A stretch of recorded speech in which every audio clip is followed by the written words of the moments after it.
बिस्मिल्लाहिर्रहमानिर्रहीम। अस्सलाम वालेकुम एवरीवन। नेक्स्ट हम लोग जो एसिड बेसिस वाला चैप्टर पढ़ रहे थे उसका जो है थर्ड टॉपिक मैं लेकर आई हूँ लीविस कॉन्सेप्ट। लीविस कॉन्सेप्ट हमारे पास क्या है, एक लीविस एक साइंटिस्ट था जिसने एसिड और बेसिस के अकॉर्डिंग जो है वो अपना कॉन्सेप्ट दिया था 1923 जी। ठीक है, लिविस ने जो एक्सटेंड किया था एसिड बेसिस की थ्योरी को।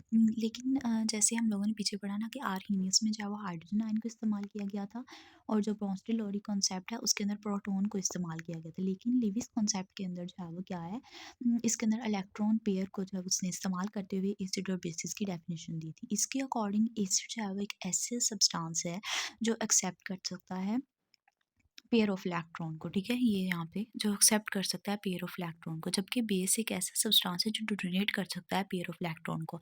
जो लिविस कॉन्सेप्ट था ना, ये ज़्यादा जनरल था और एडवांस था, मतलब ये ज़्यादा एक्सेप्टेड होता है एज़ कम्पेयर टू ब्रोंस्टेड और आर्हीनियस कॉन्सेप्ट के अकॉर्डिंग। लेकिन इसमें क्या था, ये ज़्यादा जनरल था। ठीक है, उसके बाद उन्होंने एक एग्जांपल दी हुई है हमारे पास, जैसे एमओटी मॉलिक्यूलर ऑर्बिटल थ्योरी जिसको हम लोग कहते हैं।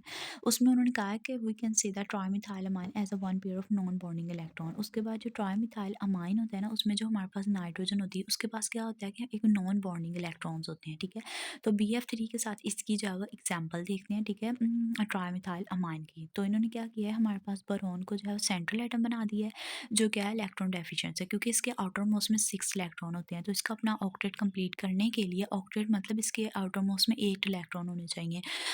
तो इसका अपने आउटर मोस्ट में 8 इलेक्ट्रॉन को पूरा करने के लिए जो है वो मतलब ये जो नाइट्रोजन के साथ बॉन्ड बना लेगा। अब वो किस तरह बनाता है ये आपको दिखाती हूँ मैं। ये देखें, तो इसने जैसे नाइट्रोजन के साथ यहाँ पे इसके पास लोन पेयर है। ठीक है, ट्राइमिथाइल अमाइन बन गया, 3 मिथाइल ग्रुप साथ में इसके साथ अटैच हैं और साथ में हमारे पास आता है जी BF3। ब्रोन के आउटरमोस्ट में जो है 6 इलेक्ट्रॉन है और 3 साथ में हमारे पास हैलोजन मतलब फ्लोराइड ग्रुप जो है वो लगे हुए हैं। फ्लोराइड जो है 7th ग्रुप से बिलोंग करता है। ठीक है, तो ये क्या करेगा कि अपने ऑक्टेट को कंप्लीट करने के लिए यहाँ पे बोरॉन नाइट्रोजन जो है वो केमिकल बॉन्ड बन जाएगा। तो इसने इसके साथ मतलब रिएक्ट कर लिया, तो ये इसने इसके साथ बॉन्ड बना लिया, सॉरी। तो ये हमारे पास इस तरह ट्राइमिथाइलमाइन और ब्रोन फ्लोराइड जो एक दूसरे के साथ जो इन्होंने केमिकल बॉन्ड बना लिया। उसके बाद एसिड और बेसिस रिएक्शन जो थी ना लिविस की, इसकी कुछ टर्मिनोलॉजी चीज़ है। उन्होंने कहा कि ऐसे काफ़ी ज़्यादा कंपाउंड हैं जिनके अंदर जो एटम्स हैं उनके अंदर वेकेंट ऑर्बिटल है, लेकिन वो एज अ एसिड के तौर पर एक्ट करते हैं। क्यों? क्योंकि उनके अंदर सलाहियत है कि वो अपना जो है मतलब इलेक्ट्रॉन पेयर जो है वो डोनेट कर सकते हैं। जैसे जिंक क्लोराइड हो गया, अब फेरिक हैलाइड हो गया। वेकेंट का मतलब होता है एम्प्टी ऑर्बिटल्स हैं। ठीक है, अब इसके बाद उन्होंने कुछ एक कॉमन एग्जांपल दी हुई हैं एसिड और बेसिस को, जिनको हम लोग ऑर्गेनिक रिएक्शंस के अंदर इस्तेमाल करते हैं। एसिड्स कौन कौन से हैं? HCl है, सल्फ्यूरिक एसिड है, BF3 है। अब नेक्स्ट एसिटिक एसिड है। अब ये हमारे पास AlCl3। ये आप लोगों को अगर याद हो तो अल्काइलेशन जब हम लोग पढ़ते होते हैं ऑर्गेनिक पोर्शन में, तो उसमें एज अ कैटलिस्ट के तौर पर ये यूज़ होते हैं। ठीक है, तो ये PCl मतलब PCl3 ये कहीं में कैटलिस्ट के तौर पर यूज़, कहीं में रिएक्टेंट के तौर पर भी इस्तेमाल होते हैं। ठीक है, it depend on the nature of the reaction. ठीक है, ये काफ़ी ज़्यादा बेसिस की भी एग्जांपल्स दी हुई। उसके बाद आया था कि लिविस और मतलब जो कॉन्सेप्ट है ना, ये काफ़ी ज़्यादा बेटर था एज़ कम्पेयर टू ब्रोंस्टेड-लोरी और आर्हीनियस ने, लेकिन इसके कुछ जो है वो ड्रॉबैक्स थे।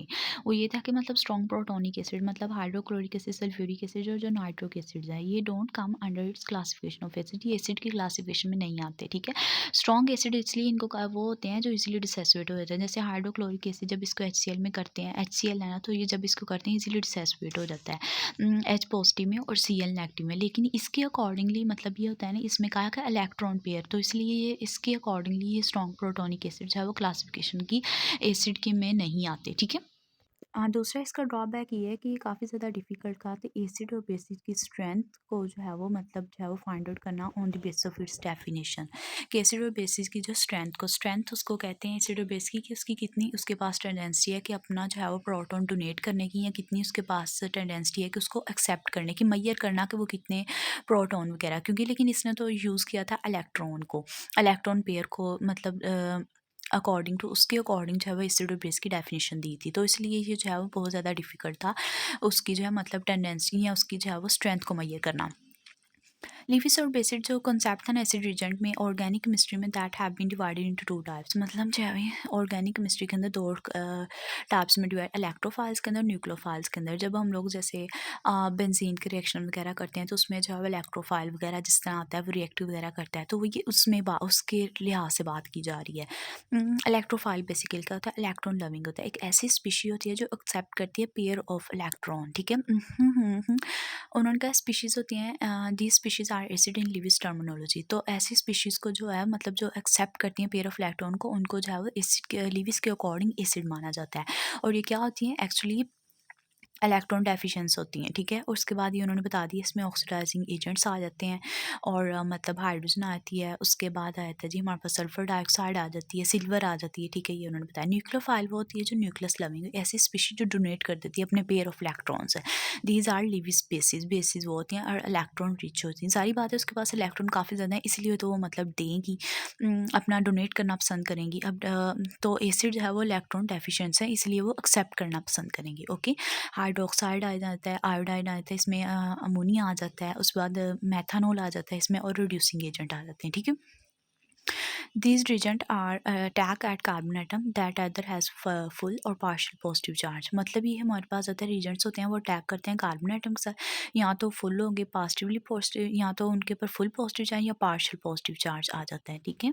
अगर आपके पास कोई भी क्वेश्चन है इसके रिलेटेड तो आप लोग मुझसे कमेंट सेक्शन में पूछ सकते हैं। तब तक के लिए अल्लाह हाफिज़।